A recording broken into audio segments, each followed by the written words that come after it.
that there was a soldier who was manning his unit, and suddenly he was under fire from snipers in Eretz Yisrael, and he got hit, and he went down, and he was losing consciousness, and he sees that his fellow soldier comes over to him and says, "Don't worry, I'm going to help you."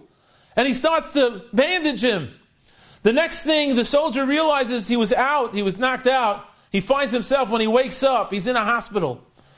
He sees all the bandages, and they tell him that a soldier saved your life. Your life was saved today by unknown soldier. He says, "Who? I want to thank him."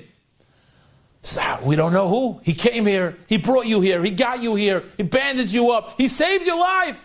But then he left. I want to thank him. How am I going to thank him? He tells his parents, how are we going to find the soldier? So the parents ran a grocery store, I believe in Kiryat Gat. And they ran this grocery store and they put up signs. If anyone comes in, if anyone knows who the soldier is that saved our son's life on this and this day, please let us know. One day, a woman comes in and says, "I think I know who that soldier was, my son." He says, "Really?" Call up the son, it's confirmed, and they make a grand Sudas Haidah when the son finally comes out of the hospital. And they invite this fellow soldier and the parents, and it's mamish a big simcha, it's a tremendous simcha. And then in the middle, the mother of a soldier who saved their son comes over to this other mother and says, "I want to tell you something. I was in your store 20 years ago." "Really? And you helped me back then." You're not going to believe the story.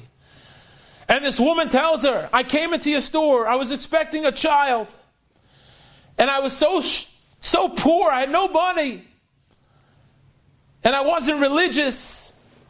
And I said, you know what, I'm not going to be able to afford this baby." And Rahman al-Litzan, I started talking to you, she said. And I told you that I plan on having an abortion, Rahman al-Litzan. Because I can't afford it. I can't afford to raise a child. I wasn't religious. I didn't really know that this is against halacha. And then you spoke to me. And you gave me words of chizuk.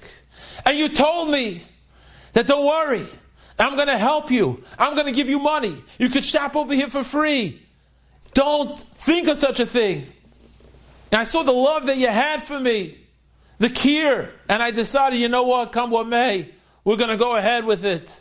We're going to raise this child. And because of you, my child was born. And you helped me. And over the years I became religious. Because of you. And my son ended up being the one to save your son. Little did you know that when you helped me 20 years ago, you helped me with my child. You're really helping to save your own child. An amazing story that teaches us we never know the hashpah that we have. When we invest and we do our best, you never know how Hashem's going to take care of you. Sometimes you can think, oh no, what am I going to do? I'm in trouble. But Yeshua's Hashem clarifying. Hashem's Yeshua comes in a moment. So let's be strong. Let's stand up. Let's stand proud. Let's become a little more spiritual, a little more ruchnius in our lives. Let's bring it in and reach up to Hashem. And then whenever we need it most, Hashem will be there to help us